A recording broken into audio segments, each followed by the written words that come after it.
He paid the bills, so I had to go.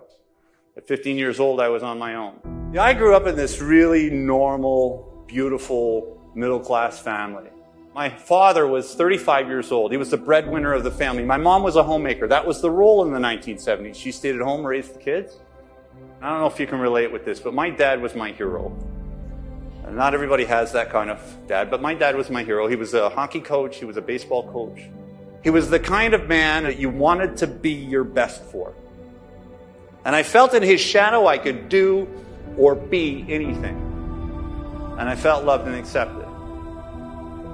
In August 1975, I remember the night the priest from the local parish came and knocked on our door. And I remember it because I remember the sound that my mom made. And it still haunts me to this day. It was a shriek, a horror. Because all of a sudden our world completely turned inside out, literally in one day. What happened within a year is Mom remarried. And the man that she hooked up with, he was a violent, abusive alcoholic.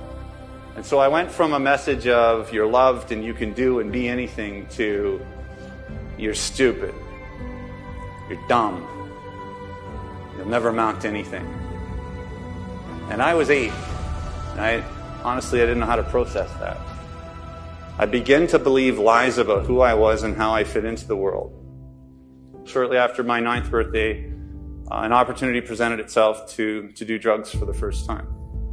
By the time I was 15 years old, I was non-compliant at home. I grew an extra 2 feet. Not so good for my stepfather.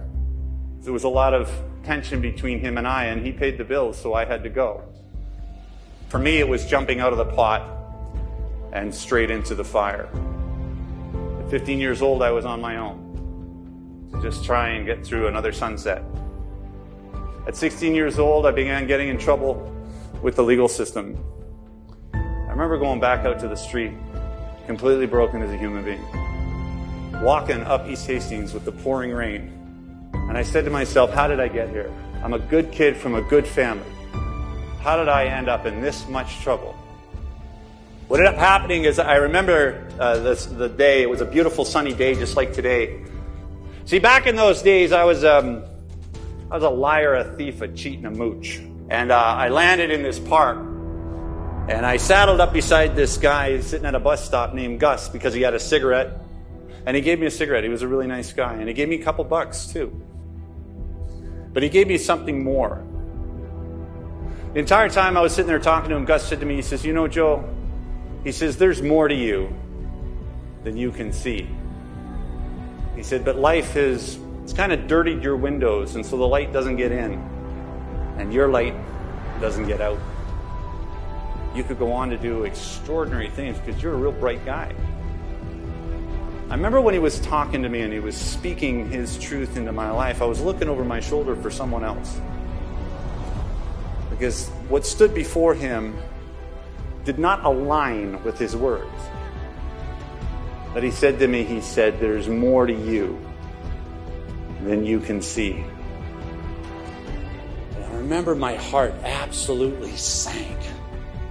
For years of my life, I didn't take accountability for my own actions. I blamed society, I blamed my stepfather, I blamed everybody else except me. And that kept me from actually taking responsibility for my own behavior in my own life. It deflected it. But on that moment, the miracle happened for me. And the miracle was that I became teachable, I became pliable, and I became willing to do just about anything. You know, one of the things that I know today is that discontentment is the catalyst of change. And what I mean by that, it's oftentimes not until we're backed into a corner where we become teachable, where we become willing to do something different.